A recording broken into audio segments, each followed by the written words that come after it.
Welcome to vlog 125.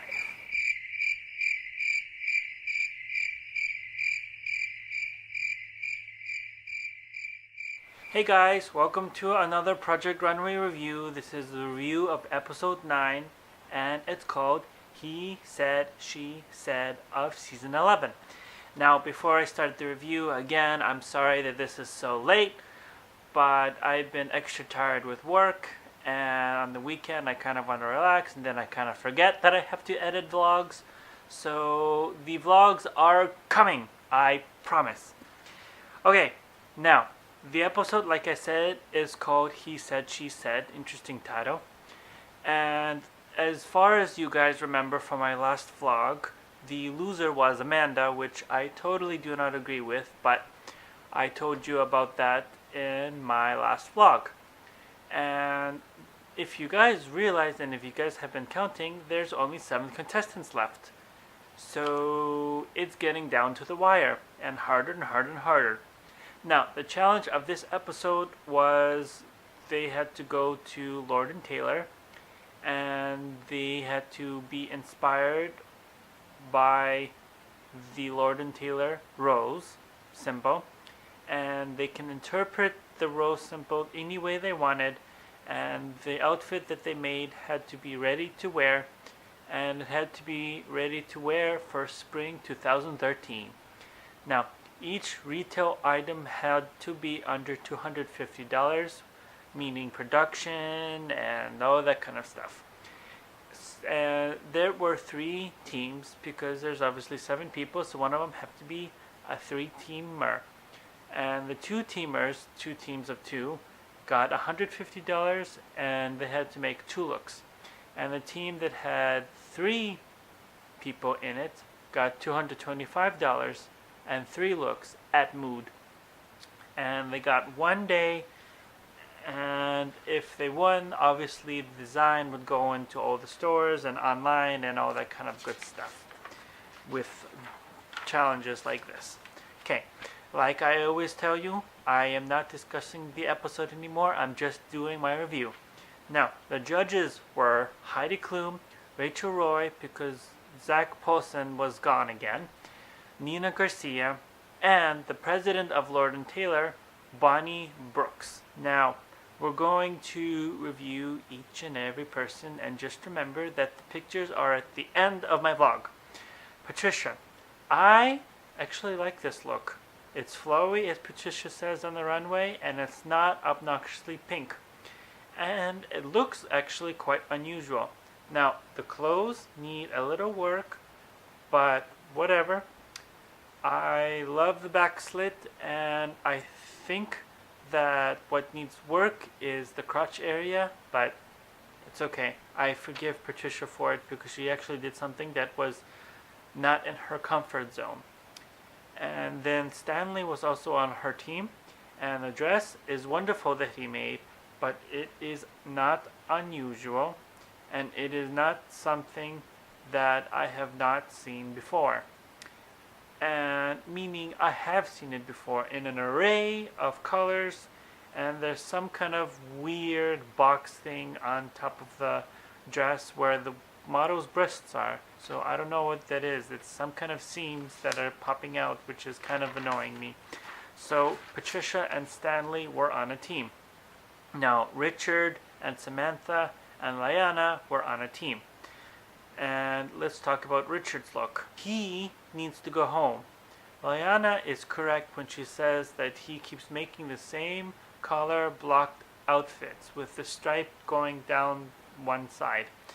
And the outfit that he made is actually constructed very well, but we've seen it over and over and over and over and over.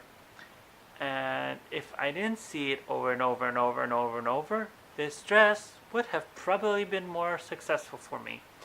However, Richard during the runway says that he hasn't seen something like what he created, and I just want to know what world he lives in. Now, Samantha's look. It's kind of cute, but it's too complicated. Too many colors, too many petals, that look like the rose thing. It's too literal, and I just don't understand it.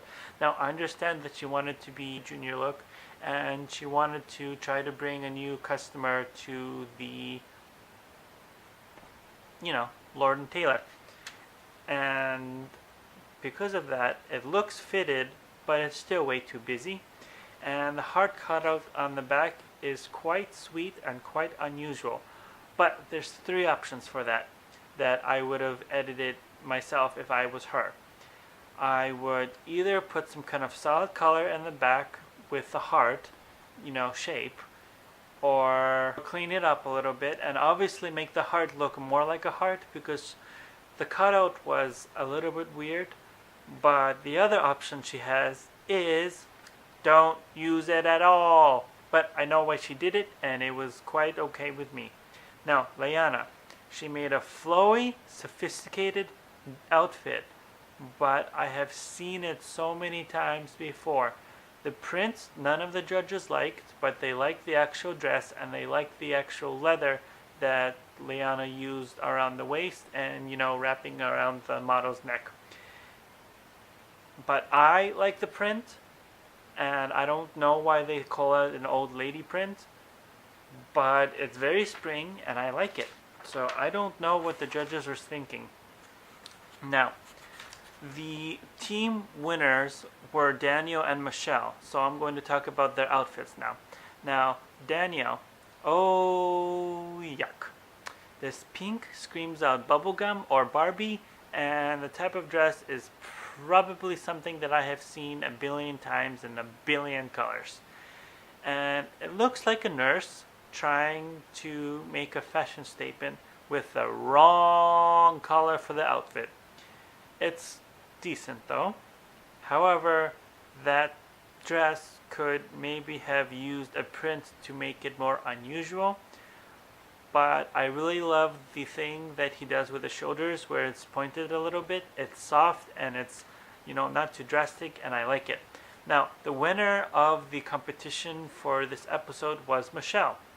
And I love the fact that she didn't use dark black vest, because that would have ruined it for everything.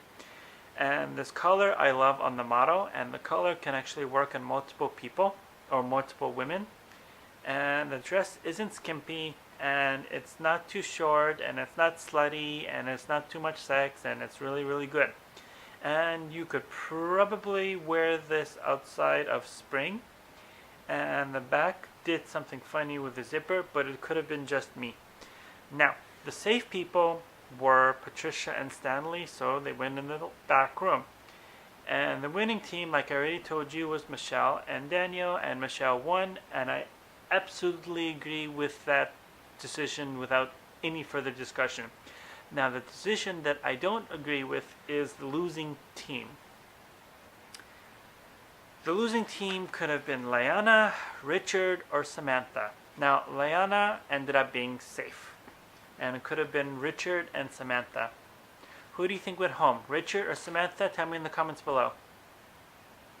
Richard is bloody safe. He keeps making the generic stuff, and they rewarded him for it. Whereas Samantha actually went out of her comfort zone and did something to take a chance for the stupid competition. Now, I don't understand why they don't reward her with a safe place in the competition for that week, and Richard is going to pull some other generic thing. They're going to regret it next week, I guarantee it. He's going to make the same thing over and over and over and eventually get kicked off. He's not going to be in the top 3 when they finish the episode. I hope, at least, because he doesn't deserve it. He was ignoring Liana for the whole episode because of the fight that they had on the last runway in the last episode. And he's just a disgusting person. But I don't know. You tell me in the comments below if you think somebody else should have won, although in this episode I doubt you'd have a different person that could have won. And if you think somebody else should have lost, let me know in the comments below, because I think every single one of us is going to say Richard should have gone home. And if you have anything else to say about Project Runway, end this episode, let me know in the comments below. And also tell me how you like these reviews now that I changed the format again. Alright, thank you for watching, and I will see you guys for episode 10. Goodbye!